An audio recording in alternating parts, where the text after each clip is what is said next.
నమస్కారం. టీసాట్ వీక్షకులకి స్వాగతం.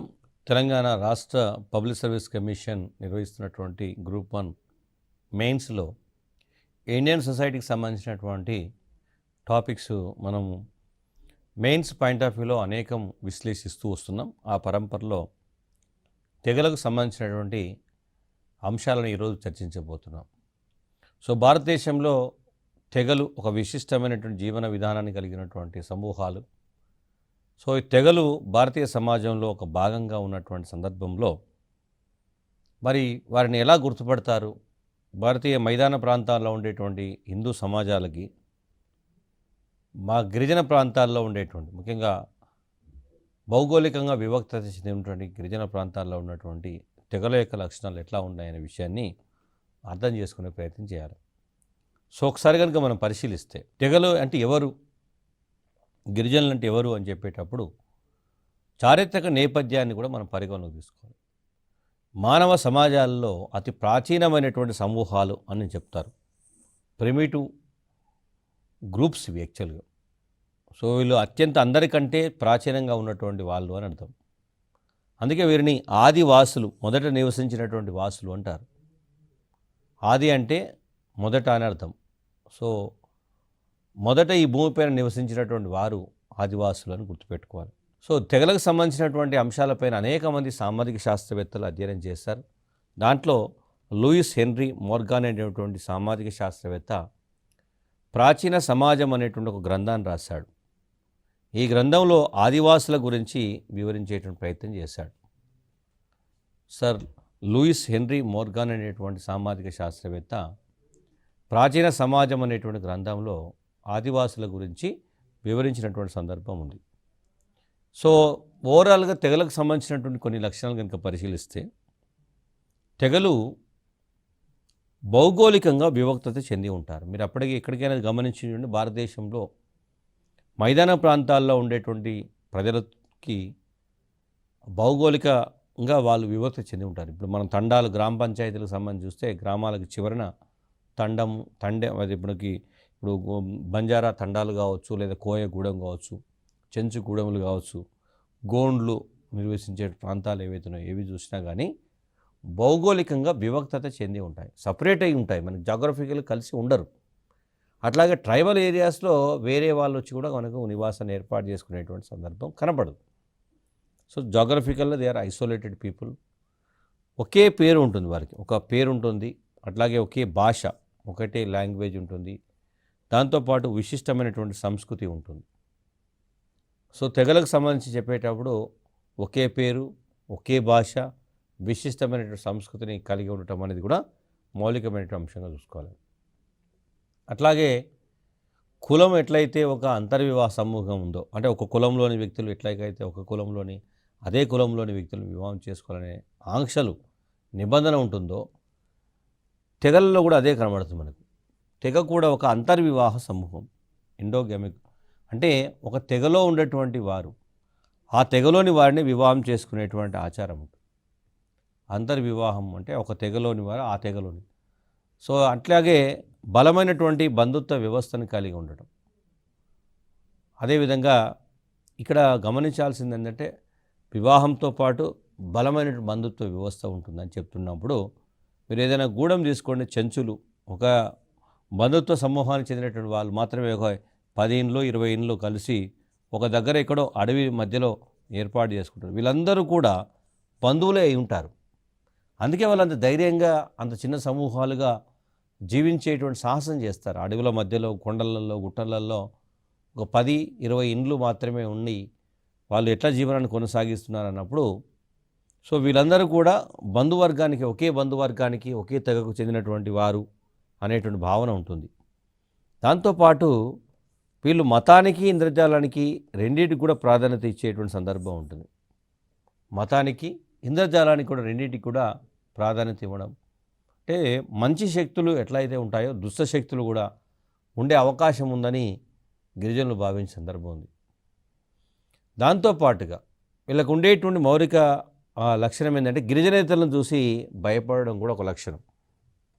Non tribals ఎవరైనా బయట వాళ్ళు వస్తే వారిని చూసి భయపడడం కానీ, వారికి దూరంగా ఉండటం కానీ, వాళ్ళతో కలిసిపోయేటువంటి ప్రయత్నం చేయరు. అట్లాగే ఆదిమ ఆర్థిక వ్యవస్థను కలిగి ఉంటారు. ఇక్కడ మనం ఆర్థిక వ్యవస్థాపన గురించి చెప్పేటప్పుడు మళ్ళీ స్పష్టంగా డిస్కస్ చేస్తాం. అంటే ఎకానమీలో చాలా ప్రిమిటివ్ స్టేజ్లో ఉన్నారు. వేట, ఆహార సేకరణ, పోడు వ్యవసాయం లేదా మారక వ్యవసాయం అంటాం. సో ఇలాంటి ఇంకా ఇప్పటికీ స్టిల్ చాలా ప్రాచీన ఆర్థిక వ్యవస్థను కలిగినటువంటి సమాజాలు. అట్లాగే రాజకీయ వ్యవస్థ కూడా చూస్తే తెగనాయకుని రాజకీయ వ్యవస్థ ఉంటుంది. తెగనాయకుడు ప్రధానంగా క్రియాశీల పాత్ర పోషించేటువంటి సందర్భం ఉంటుంది. సో ఆదిమ ఆర్థిక వ్యవస్థ ప్లస్ తెగనాయకుని రాజకీయ వ్యవస్థ ఉంటుంది. అట్లాగే యువత నిద్రశాలలో అనేటువంటి సంస్థలు ఉంటాయి. ఇప్పుడు మనకి ఆధునిక కాలంలో ఎట్లయితే శిక్షణా కేంద్రాలు, విద్యా సంస్థలు ఇవన్నీ ఉన్నాయో, గిరిజన సమాజాల్లో గిరిజనులకు విద్యాబుద్ధులు ముఖ్యంగా వారి జీవితానికి సంబంధించి ఇప్పుడు ఇక్కడ ప్రాచీన కాలంలో బ్రహ్మచారాశ్రమం ఉండేది, ఆశ్రమ వ్యవస్థ ఉండేది. దాంట్లో గురువులు ఉండేవాళ్ళు. సో గురుకులాలు ఉండేవి. జీవితానికి సంబంధించినటువంటి విద్యను నేర్పేటువంటి ప్రయత్నం చేసేవారు. సిమిలర్గా గిరిజన సమాజాల్లో కూడా మనకి కొన్ని క్లబ్బులు, యువత నిద్రశాలలు అనేటువంటి కొన్ని సంస్థలు ఉండేవి. అవి యువతీ యువకులకు, ముఖ్యంగా గిరిజన యువతీ యువకులకు వారి జీవితానికి సంబంధించినటువంటి అంశాల్లో శిక్షణ అందించేటువంటి ప్రయత్నం చేసి, అంటే భవిష్యత్తులో జీవితాన్ని ఎలా కొనసాగించాలి, మంచి చెడు ఎలా అనేటువంటి విషయాన్ని మనకు యువత నిద్రశాలు, యూత్ డార్మెన్సీ అంటాం. సో యువత నిద్రశాలలో వారికి శిక్షణ ఇచ్చేటువంటి సందర్భం. ఇప్పుడు మనకు ఆధునిక కాలంలో ఎట్లయితే విద్యా సంస్థలు లేదా counselling centres, personality development centres ఎట్లయితే వారి వ్యక్తిగత సమస్యలకు పరిష్కారం చూపుతున్నాయో, అట్లాగే గిరిజనకు సంబంధించి గిరిజనుల్లో యువత నిద్రశాలలు అనేటువంటి సంస్థలు ఉండేవి. సో భారతదేశంలో గిరిజనకు సంబంధించినటువంటి లక్షణాలపైన అనేక మంది సామాజిక శాస్త్రవేత్తలు అనేక రకాలుగా పరిశోధన చేశారు. దాంట్లో డీజీ మాండెల్బామ్ అనేటువంటి శాస్త్రవేత్త భారతదేశంలో గిరిజన తెగలకు సంబంధించి కొన్ని లక్షణాలు పేర్కొన్నాడు. ఒకటి, సామాజిక బంధాల సాధనంగా బంధుత్వ వ్యవస్థ ఉంటుందన్నారు. సో ఇందాక బంధుత్వ వ్యవస్థకు చాలా ప్రాధాన్యత ఉంటుందని చెప్పాను. సో ఇది ఎట్లా ఉంటుంది? సామాజిక బంధాల సాధనంగా ఉంటుంది. సో సొసైటీలో రిలేషన్స్ అవి బంధుత్వ ప్రాతిపాదికన ఉంటుంది. అంతేకాకుండా ఈ గిరిజన సమాజాల్లో వ్యక్తులు కానీ లేదా సమూహాలు ఏవైతున్నాయో వాటి మధ్య క్రమానుగత శ్రేణి ఉండదు. మనకు కుల వ్యవస్థలో లేదా వర్ణ వ్యవస్థలో బ్రాహ్మణ, క్షత్రియ, వైశ్య, శూద్ర అని ఎట్లయితే వాటికి 1వ వర్ణంలో బ్రాహ్మణులు, 4వ వర్ణంలో శూద్రులు ఉంటారని చెప్పారు. అట్లా ఉండకుండా ఈ సమూహాలన్నీ కూడా గోత్రాలు, వంశాల ప్రాతిపాదికన సమాంతరంగా ఉంటాయి. దాదాపు అన్నీ ఒకే రకమైనటువంటి అంతస్తును, ఒకే రకమైన జీవన విధానాన్ని కలిగి ఉన్నటువంటి సందర్భం ఉంది. అట్లాగే ప్రాచీన కాలానికి చెందినటువంటి జీవన విధానాలు కాబట్టి సో బలమైనటువంటి లేదా సంక్లిష్టమైనటువంటి వ్యవస్థాపనలు, ఆర్గనైజేషన్స్ అనేవి మనకు కనపడవు దీంట్లో స్పష్టతగా. అంటే ఇప్పుడు ఫార్మల్గా ఉండకుండా ఇన్ఫార్మల్గా ఉంటాయి. సో ఫార్మల్ ఇన్స్టిట్యూషన్స్ కంటే ఇన్ఫార్మల్ ఇన్స్టిట్యూషన్సే గిరిజన సమాజాల్లో ఎక్కువగా కనబడే సందర్భం ఉంది. అట్లాగే గిరిజన సమాజాలన్నీ కూడా విభాజిత స్వభావాన్ని కలిగి ఉంటారు, సెగ్మెంట్గా విడిపోయి ఉంటారు అనేది గుర్తుపెట్టుకోవాలి. అట్లాగే మతం యొక్క ప్రధాన అంశాలకి రూపానికి మధ్య తేడా కనపడదు. ఎందుకంటే వాళ్ళు ప్రకృతి ఆరాధన అనేటువంటి భావనలో ఉంటారు. ప్రకృతిని ఆరాధించటము అనేటువంటిది మౌలికమైనటువంటి అంశం ఉంటుంది. సో భౌతిక రూపానికి వాళ్ళు నమ్మేటువంటి విశ్వాసానికి మధ్య తేడా కనపడదు. ఒక్కోసారి ఒక చెట్టును, ఒక గుట్టను, అడవిని, ఒక జలాశయాన్ని కూడా వాళ్ళు దైవంగా భావించేటువంటి సందర్భము కనబడుతుంది. సో మతానికి సంబంధించి అధిక ప్రాధాన్యత ఉంటుంది అనేది గుర్తుపెట్టుకోవాలి. ఇక మరికొన్ని అంశాల ఆధారంగా చూస్తే, అంటే ఎట్లా ఉంటారు ట్రైబల్స్ కనుక చూస్తే, ఈ భూకమతాలు సాముదాయిక ఆధారంగా ఉంటాయి, కమ్యూనిటీ బేస్డ్గా ఉంటాయి, ఇండివిజువల్గా కాకుండా. సో ఒక కమ్యూనిటీకి సంబంధించి, ఎందుకంటే వీళ్ళు చేసేది మారక వ్యవసాయం లేదా పోడు వ్యవసాయం. ఈ పోడు వ్యవసాయంలో సహజంగానే అందరికీ కలిసి చేసుకునే అవకాశం ఉంటుంది కాబట్టి సో సాముదాయిక ఆస్తి ఉంటుంది, ఇండివిజువల్ ఆస్తి అన్నట్టు ఉండదు, తెగ మొత్తానికి చెందిన ఆస్తి ఉంటుంది. అట్లాగే మార్కెట్ వ్యాపారము, పెట్టుబడి, ఉపయోగిత, అట్లాగే మిగులును జమ చేయడానికి తక్కువ విలువ ఇచ్చేటువంటి సందర్భం ఉంటుంది. అంటే ఏదో భవిష్యత్తుకి కూడబెట్టుకోవాలి, భవిష్యత్తుకి సంపాదించాలి అనేటువంటి భావనకు తక్కువ ప్రాధాన్యత ఉంటుంది. ఉన్న సమయంలో ఎట్లా ఆనందంగా జీవించాలి అనేటువంటి దానిపైనే ఎక్కువ కాన్సన్ట్రేట్ చేసేటువంటి సందర్భం ఉంటుంది. సో ఒక రకంగా చెప్పాలంటే మామూలు సింపుల్పై చెప్పాలి, జీవితాన్ని ఆనందించడానికి ఒక ప్రత్యేకమైనటువంటి మానసిక స్థితి ఉండడం అనేది కూడా గిరిజనుల యొక్క లక్షణంగా చెప్తాం. ఎందుకంటే గిరిజనులు ఒక ప్రత్యేకమైనటువంటి మానసిక స్థితిని కలిగి ఉంటారు. అంటే భవిష్యత్తు పైన పెద్దగా ఆశలు, ఎక్కువ సంపాదించాలని కాకుండా ఉన్న దాంట్లో సంతృప్తిగా జీవించేటువంటి జీవన విధానాన్ని కలిగి ఉంటారు. అలాంటి మానసికపరమైనటువంటి స్థితిని కలిగి ఉంటారని గుర్తుపెట్టుకోవాలి. ఇదంతా సామాజిక శాస్త్రవేత్తలు చేసినటువంటి పరిశోధనల ద్వారా సో గిరిజనులకి ఒక విశిష్టమైనటువంటి లక్షణాలు ఉన్నాయని చూస్తున్నాం. అంతేకాకుండా భారత రాజ్యాంగం కూడా, ఇండియన్ కాన్స్టిట్యూషన్ కూడా గిరిజనులకు ఉండేటువంటి లక్షణాల మీద సో స్పష్టత ఇచ్చింది. సో ఈ నిబంధన ప్రకారం గిరిజనులకి కొన్ని లక్షణాలు ఉంటాయి. ఒకటి, భౌగోళికంగా వివక్తత చెంది ఉండడం. ఇది ఇంతకుముందు కూడా మనం డిస్కస్ చేసాం. నిజానికి గిరిజనులను గుర్తించాలంటే, గిరిజన సమాజాలను గుర్తించాలంటే భౌగోళిక వివక్తత అనేటువంటిది మొదటి అంశంగా ఉంటుంది. అట్లాగే సామాజిక విషయానికి కనుక లేదా ఆర్థిక మతపరమైన లక్షణాల పరంగా చూసినప్పుడు చాలా ఆదిమ జీవన విధానానికి సంబంధించినవి కలిగి ఉంటాయి. చాలా ప్రిమిటివ్గా ఉంటాయి, చాలా సింపుల్గా ఉంటాయి. ప్రిమిటివ్గా ఉంటాయి, చాలా సింపుల్గా ఉండే లక్షణాలు ఉంటుంది. అట్లాగే ప్రత్యేకమైనటువంటి సంస్కృతిని కలిగి ఉండడం, ఒక యూనిక్ కల్చర్ కూడా ఉంటుంది.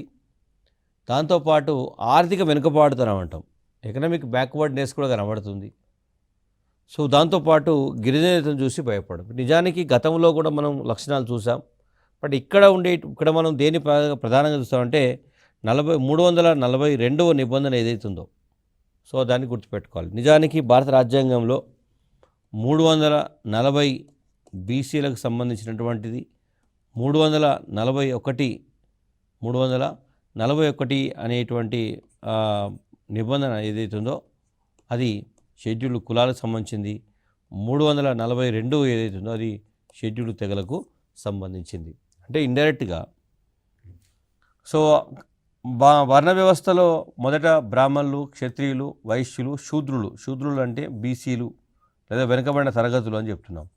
సో వీళ్ళు 340లో ఉన్నారంటే వీళ్ళకంటే ఇంకా ఇబ్బందికరంగా ఉన్నటువంటి షెడ్యూల్ కులాలు 341, వీళ్ళ నుండి భౌగోళికంగా వివక్తత చెందినటువంటి వర్గాలు 342 నిబంధన ప్రకారము గుర్తించబడుతున్నారనే విషయాన్ని కూడా మనకు స్పష్టంగా అర్థం చేసుకోవాలి.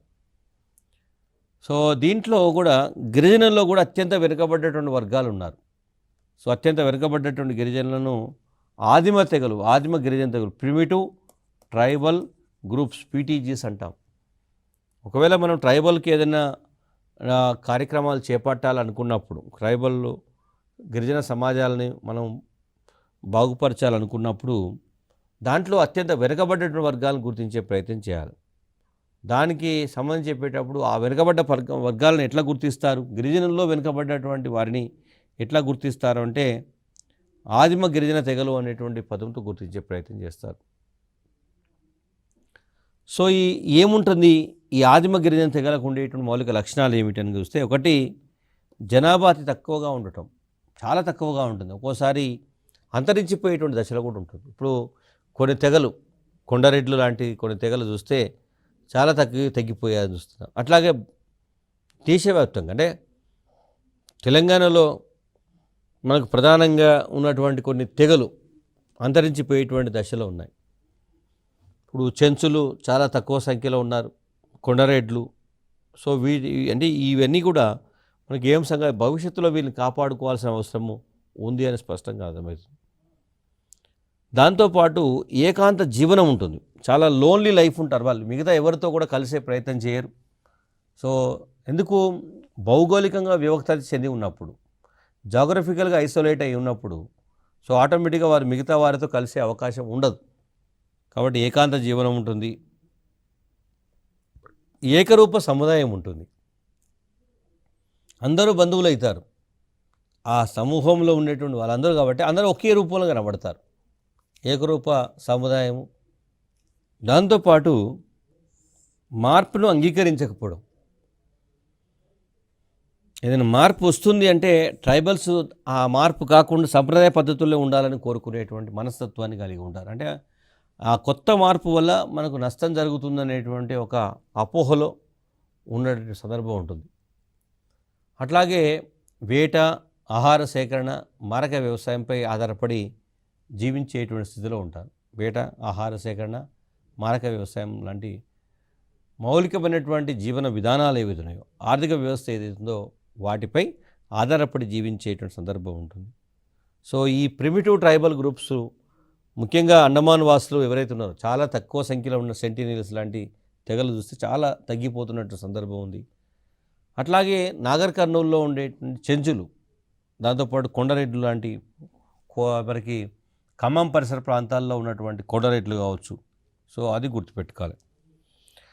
ఇక మౌలికమైనటువంటి తేడాను కనుక గమనిస్తే, అంటే షెడ్యూల్డ్ కులాలకి షెడ్యూల్డ్ తెగలకు ఉన్నటువంటి మౌలికమైన తేడా ఏమిటి అని చూస్తే, షెడ్యూల్డ్ కులాలు సామాజికంగా వివక్షతకు గురయ్యారు, సామాజికంగా దోపిడీకి గురయ్యారు. అంటరానితనము, అస్పృశ్యత, సామాజిక వివక్షత రూపంలో వెల్లడైన సందర్భం ఉంది. షెడ్యూల్డ్ తెగలకు ఆ సమస్య లేదు. ఎందుకంటే షెడ్యూల్డ్ తెగలు భారతీయ సమాజంలో భాగం కాదు. ఎందుకు? జాగ్రఫికల్గా వాళ్ళు ఐసోలేట్ అయి ఉన్నారు, వేరుగా ఉన్నటువంటి సందర్భం ఉంది. కాబట్టి షెడ్యూల్డ్ తెగలు ఆర్థికంగా దోపిడీకి గురయ్యారు, ఎకనామికల్గా దోపిడీకి గురైనటువంటి సందర్భం కనబడుతుంది. ఎందుకు అంటే వీరికి ఉండేటువంటి భూములను లాక్కున్నారు, అడవులపై ఉండేటువంటి హక్కులను తీసివేశారు. సో అడవులను వాణిజ్యం కోసం ఉపయోగించుకునే ప్రయత్నం చేశారు, అక్కడ ఉన్న గిరిజనులను బయటికి పంపించే ప్రయత్నం చేస్తారు. కాబట్టి సామాజికంగా షెడ్యూల్డ్ కులాలు వివక్షకు గురైతే, ఆర్థికంగా షెడ్యూల్డ్ తెగలు వివక్షకు గురైనటువంటి సందర్భం ఉంది. సో ఇది మౌలికమైన తేడాను కూడా గమనించే ప్రయత్నం చేయాలి. అట్లాగే భారతదేశంలో ఉండేటువంటి తెగల మధ్య జాతి కానీ లేదా భాష లేదా సామాజిక సాంస్కృతిక అంశాల పరంగా మనకి అనేక తేడాలు కనబడతాయి. ఇప్పుడు ఇక్కడికి వచ్చినటువంటి అంటే సందర్భం ఏంటంటే, భారతదేశంలో ప్రధానమైనటువంటి అంశం ఏమిటి అంటే కులం అని చెప్పుకుంటూ వచ్చినాం. బట్ ఇక్కడికి వచ్చేసరికి ఏమవుతుంది, కులంతో పాటు తెగ అనేటువంటి ప్రత్యేక సందర్భాన్ని కూడా తీసుకుంటున్నాం.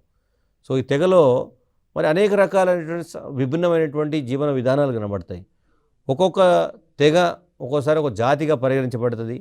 ఆ జాతికి ఒక ప్రత్యేకమైనటువంటి భాష ఉంటుంది, అట్లాగే ప్రత్యేకమైన సామాజిక నేపథ్యం ఉంటుంది, సాంస్కృతిక నేపథ్యం కూడా స్పష్టంగా కనపడుతుంది. ఇది విడివిడిగా ఉంటుంది. ఇప్పుడు కొండరెడ్లను కోయలతో కంపేర్ చేయలేము, కోయాలను గోండ్స్తో కంపేర్ చేసే సందర్భం ఉండదు.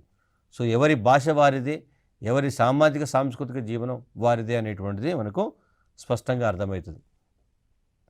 అంతేకాకుండా భారతదేశంలో ఉండేటువంటి తెగలు చాలా ప్రాచీన కాలానికి చెందిన వారని చెప్పడానికి ఆధారం ఏంటంటే, ప్రోటో ఆస్ట్రలాయిడ్కి సంబంధించినటువంటి జాతి లక్షణాలు కనబడతాయి.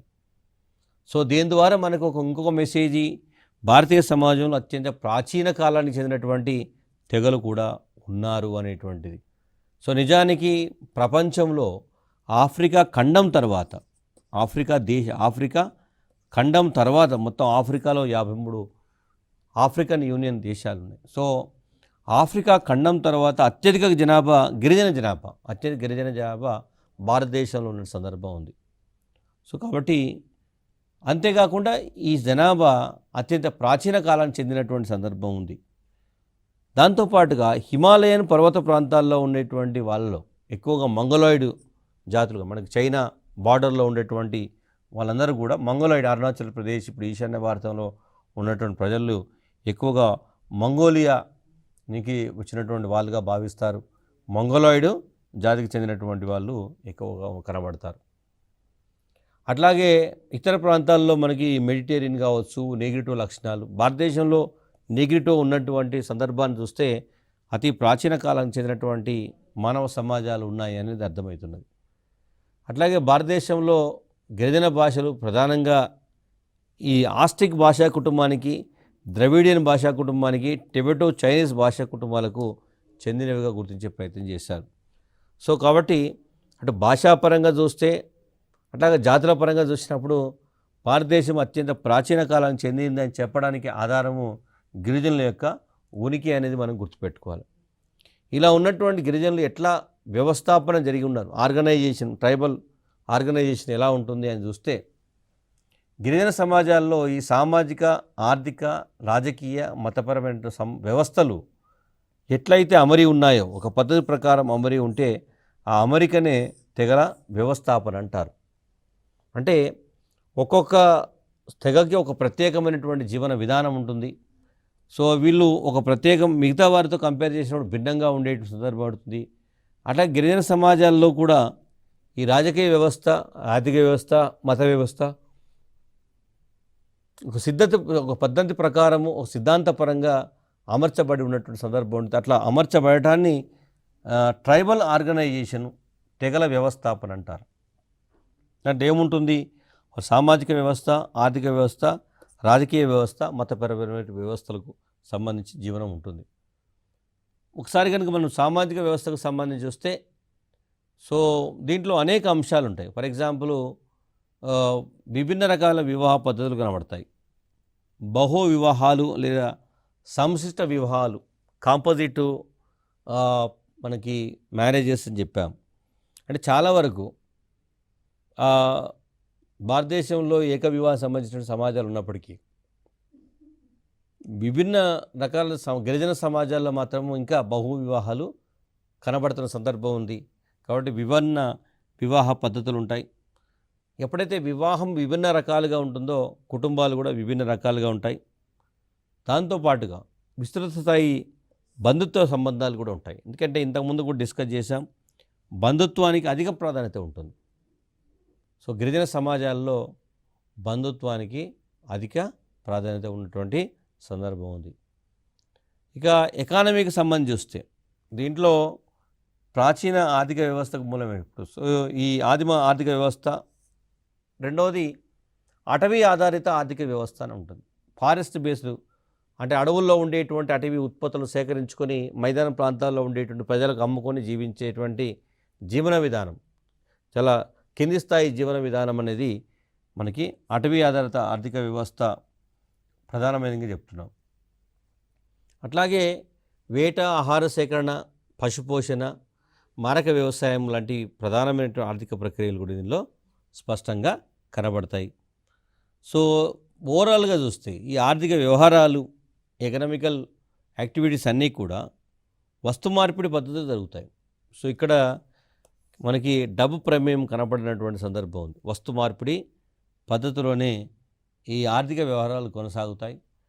కాబట్టి వస్తు మార్పిడిలో డబ్బు ప్రమేయం కనబడదు. డబ్బు లేదు అంటే లాభ అపేక్ష ఉండదు అనేటువంటి విషయాన్ని గుర్తుపెట్టుకోవాలి. ఇక రాజకీయ నాయకుడికి సంబంధించి వస్తే రాజకీయ వ్యవస్థలో ముఖ్యంగా తెగ నాయకుడు రాజకీయ వ్యవస్థ ఉంటుంది. సో దీంట్లో ప్రాదేశిక యూనిట్ ఆధారంగా రాజకీయ వ్యవస్థ, ఒక ప్రదేశాన్ని ఒక యూనిట్గా చేసుకుని, ఇప్పుడు మనం అసెంబ్లీ కాన్స్టిట్యుయెన్సీ, అదేవిధంగా పార్లమెంట్ కాన్స్టిట్యుయెన్సీని ఎట్లయితే చెప్తున్నామో, ఒక తెగ నాయకుని యొక్క ప్రాదేశిక యూనిట్, ఒక్కొక్క తెగకు, ఇప్పుడు మనకి గోండ్వాన ప్రాంతంలో గోండు రాజ్యం ఉండేది. సో కాబట్టి వాళ్ళు భౌగోళికంగా ఒక రాజకీయ వ్యవస్థను ఏర్పాటు చేస్తారు. అది ఒక ప్రాదేశిక యూనిట్గా ఉంటుంది అంటే సందర్భం గుర్తుపెట్టుకోండి. అట్లాగే ఈ గిరిజన చట్టాలు కూడా ఉంటాయి. ట్రైబల్లో కూడా కొన్ని యాక్ట్స్ చేసుకుంటారు. అవి ఎలా ఉంటాయి, బంధుత్వ ప్రాతిపాదికన ఉంటాయి. నేను గతంలో కూడా చెప్తూ వస్తున్నాం. సో గిరిజనుల్లో బంధుత్వానికి అధిక ప్రాధాన్యత ఉంటుంది. కాబట్టి ఈవెన్ చివరికి చట్టాలను రూపొందించేటప్పుడు కూడా సో ప్రధానంగా బంధుత్వ ప్రాతిపాదికలను అమలుకి తీసుకున్న సందర్భం ఉంది. అంతేకాకుండా ఈ సివిల్ విషయాల కంటే కూడా వీళ్ళు క్రిమినల్ విషయాలకి అధిక ప్రాధాన్యత ఇచ్చే పద్ధతి. అంటే సివిల్ మ్యాటర్స్ కంటే కూడా క్రిమినల్ మ్యాటర్స్కు అవకాశం ఉంటుంది. ఒక్కొక్కసారి ఈ క్రిమినల్ విషయాల విషయంలో, అంటే ఆ వివాదాన్ని పరిష్కరించే సందర్భం కానీ, పంచాయతీ తీర్పు ఇచ్చేటువంటి సందర్భంలో కానీ, సో పెద్దలు, అంటే ఆ కులానికి, ఆ గిరిజన తెగకు సంబంధించినటువంటి పెద్దలు మరణశిక్షను కూడా విధించేటువంటి అవకాశం ఉంటుంది. డెత్ సెంటెన్స్ కూడా ఇచ్చేటువంటి సందర్భం ఉంటుంది. అట్లాగే ట్రైబల్ సంబంధించి చూస్తే వీళ్ళ మతం, ఈ మతం ఎలా ఉంటుందంటే ప్రకృతి ఆరాధన, అట్లాగే మతపరమైన విశ్వాసాలు, సంస్కారాలపై ఆధారపడి ఉంటుంది. సో మతానికి అధిక ప్రాధాన్యత ఇస్తారు. ఎందుకంటే ఈ అలౌకిక శక్తులు ఏవైతే ఉన్నాయో, భారతీయ సమాజం మొదటి నుంచి కూడా ఈ సూపర్ నేచురల్ పవర్స్ నమ్ముతున్నటువంటి సమాజం ఇది. ఏదో ఒక అలౌకిక శక్తి ఈ ప్రపంచాన్ని నడుపుతున్నది. సో ఈ ప్రాంతాన్ని నడుపుతున్నది అనేటువంటి ఒక భావన ఉంది. సో ఆ నేపథ్యంలో మత వ్యవస్థకు సంబంధించి చెప్పేటప్పుడు మతపరమైనటువంటి సంస్కారాలు, మతపరమైనటువంటి విశ్వాసాలు, సో ఇవన్నీ కూడా చాలా కీలకమైనటువంటివి అనేది గుర్తుపెట్టుకోవాలి. సో ఈ అలౌకిక శక్తిని నమ్మేటువంటి సందర్భం ఏదైతుందో, అలౌకిక శక్తిని నమ్మేటువంటి సందర్భాల్లో మనకి అనేక రకాల భావనలు వెలుగులోకి వచ్చాయి. ఈ అలౌకిక శక్తిని నడిపిస్తున్నటువంటి సందర్భము ఇప్పటికీ కూడా నమ్ముతున్నాం మనం. ఇప్పటికంటే ఈరోజు కూడా ప్రకృతిలో ఏదైనా మార్పు జరిగితే అలౌకిక శక్తికి ఆగ్రహం కలిగిందని, సో అనేక రకాలుగా ఇప్పటికీ చర్చ జరుగుతుంది. సో అట్లాగే వీటిలో అనేక రకాల మత భావనలు కూడా ఉన్నాయి. ఫర్ ఎగ్జాంపుల్ సర్వాత్మవాదం అనే ఒక భావన ఉంది. ఈవి టైలర్ ప్రతిపాదించినటువంటి సర్వాత్మవాదం ఏం చెప్తుందంటే, దేవుడు సంతర్య అంటే ఇప్పుడు మనకి దేవుడు అనగానే ఒక కులానికి, ఒక మతానికి, ఒక ప్రాంతాల్లో ఉంటాడనే సందర్భం ఉంటే, గిరిజనులు నమ్మిన సిద్ధాంతం ఏంటంటే దేవుడు సర్వంతర్యామి, అంటే ఇక్కడ ఉన్నాడు అక్కడ లేడు, సో ఇక్కడే ఉంటాడు అనేటువంటి సందర్భం కాకుండా, సో మొత్తం ఈ సృష్టిలో ఉండేటువంటి ప్రతి భాగంలో దేవుడు ఉన్నాడు, కాబట్టి దేవుడు కాపాడుతాడు అనేటువంటి ఒక మౌలికమైనటువంటి భావనను గిరిజనులు ఏర్పాటు చేసుకున్నారు. ఈ దేవుడు ఎలా ఉంటాడు? మాన అనేటువంటి అలౌకిక శక్తి రూపంలో ఉంటాడు. కాబట్టి ప్రతి తెగ ఒక మానను నమ్మడం అనేది చాలా స్పష్టంగా కనబడుతుంది.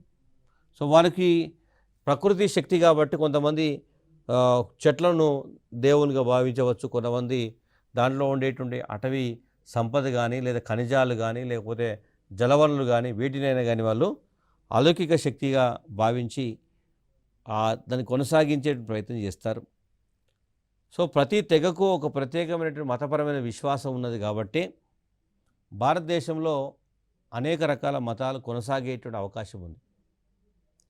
సో ఇక్కడ ఇంకొక డౌట్, మౌలికమైన ఒక డౌట్ ఉంది. ఆ డౌట్కి కూడా గిరిజన సమాజాలు వివరించే ప్రయత్నం చేస్తాయి. దాంట్లో ఈవి టైలర్ ప్రతిపాదించిన ఏంటంటే ఆత్మ అనేది మనకి రెండు రకాలుగా ఉంటుందంటాడు. సో దీంట్లో ఈ శరీరాత్మ ఉంటుంది, స్వేచ్ఛ ఆత్మ అని రెండు రకాల ఆత్మలు ఉంటాయి.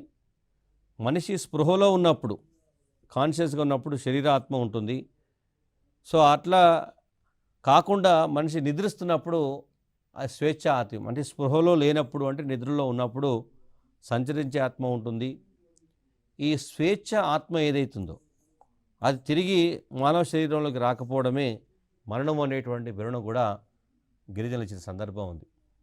సో ఈ వాదాన్ని వాళ్ళు టోటం అనేటువంటి పేరుతో పిలిచారు. డర్కహమ్ అనేటువంటి శాస్త్రవేత్త ఈ గిరిజనులు నమ్మేటువంటి మతపరమైన భావాన్ని టోటం అన్నారు.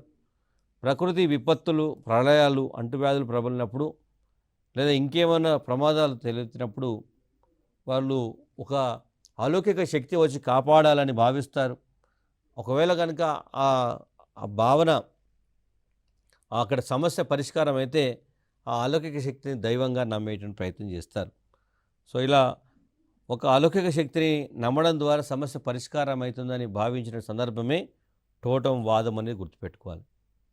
అట్లాగే మలినోస్కీ అనేటువంటి మరొక సామాజిక శాస్త్రవేత్త ఏమంటాడంటే, మానవుని యొక్క మానసిక భయాలను తొలగించి మానసిక సంక్షోభం నుండి బయటపడేసేదే మతం అంటాడు. ఇది ఒక రకమైనటువంటి మానసికపరమైనటువంటి మద్దతును అందించేటువంటి ఒక సంస్థ, ఒక సోషల్ ఇన్స్టిట్యూషన్ అనేటువంటి విషయాన్ని గుర్తుపెట్టుకోవాలి. సో ఈ మతానికి కొన్ని మౌలికమైనటువంటి లక్షణాలు ఉన్నాయి. సో జనరల్గా మతం అంటేనే అలౌకిక శక్తులను ఆరాధించడం. మ్యాక్స్ ముల్లర్ అనేటువంటి శాస్త్రవేత్త ఈ ప్రకృతిని ఆరాధించడాన్ని మతం అంటాడు. జేమ్స్ ఫేజర్ అనే శాస్త్రవేత్త మానవ జీవితానికి, స్వభావానికి మార్గాన్ని చూపి వాటిని నియంత్రించే మానవ అతీత అలౌకిక శక్తులపై ఉన్నటువంటి విశ్వాసం ఏదైతుందో దాన్ని మతం అని పిలుస్తారు. బట్ ఏది ఏమైనా అలౌకిక శక్తులపై ఉన్నటువంటి విశ్వాసాన్నే మతం అంటారనేటువంటిది మనకు స్పష్టంగా అర్థమవుతుంది. సో దీనిపైన అనేక మంది శాస్త్రవేత్తలు అధ్యయనం చేస్తారు. దాంట్లో భాగంగా ఆర్నాల్డ్ గ్రీన్ అనేటువంటి శాస్త్రవేత్త కూడా. సో నమ్మకాలు, ప్రతీకారాత్మక పద్ధతులు మరియు వస్తువులతో కూడినటువంటి వ్యవస్థ ఒక విజ్ఞానం ద్వారా కంటే విశ్వాసం ద్వారానే పరిపాలించబడుతుంది అనేటువంటి ఒక మౌలికమైన సూత్రాన్ని ఇచ్చారు. సో ఇది మనిషికి కనిపించని నియంత్రణ. సో ఒక అలౌకిక శక్తి ద్వారా మాత్రమే ఈ నియంత్రణ సాధ్యమవుతుంది అనే విషయాన్ని కొడుతుంది. సో మనకి మతానికి సంబంధించి అనేక మంది శాస్త్రవేత్తలు అనేక రకాల ప్రతిపాదనలు ప్రతిపాదిస్తే దాంట్లో అండర్సన్ అనేటువంటి శాస్త్రవేత్త పార్కర్ ఇద్దరు కలిసి ప్రతి సంవత్సరం సంబంధించి మనకి ఆ, ఒక ఒక భావన వెలుగులోకి వస్తున్నట్టు ప్రతి సంవత్సరం సందర్భాల్లో కూడా ఒక్కొక్క సందర్భంలో ఒక్కొక్క అంశాన్ని తీసుకుంటారు. కొన్ని గిరిజన సమాజాలు గతంలో కంటే ఇప్పుడు ఒక కొత్త అంశాన్ని కూడా పరిగణలోకి తీసుకోవచ్చు. అట్లా ప్రతి మతం కూడా అది మారుతున్న కాలానికి తగ్గట్టుగా అనేక రకాల ప్రాథమిక అంశాలు తీసుకుంటారు. దాంట్లో ప్రధానంగా ఒక 4 అంశాలు. ఒకటి అతీంద్రియ శక్తుల పట్ల ఉండేటి నమ్మకం, అతీంద్రియ శక్తులతో కూడినటువంటి ఆ మనిషి సర్దుబాటు చేసుకునే సందర్భం, అట్లాగే కొన్ని చర్యలు, ఆ తర్వాత మోక్షానికి మార్గం అనేటువంటి అంశాల ఆధారంగా సో మతాన్ని వాళ్ళు అర్థం చేసుకునే ప్రయత్నం చేస్తారు. దీంట్లో కాలానుగుణంగా అనేక మార్పులు వస్తాయి. సో వాళ్ళు ఒక ఈ సంవత్సర కాలంలో ఏమైనా కొత్త పరిణామం జరిగితే దాని ఆధారంగా మళ్ళీ వాళ్ళ జీవనాన్ని కొనసాగించేటువంటి ప్రయత్నం చేస్తారు. సో ఇట్లా గిరిజన మతాన్ని అర్థం చేసుకునేటప్పుడు ఈ అంశాలను ప్రధానంగా పరిగణలోకి తీసుకునే ప్రయత్నం చేయాలి. Thank you.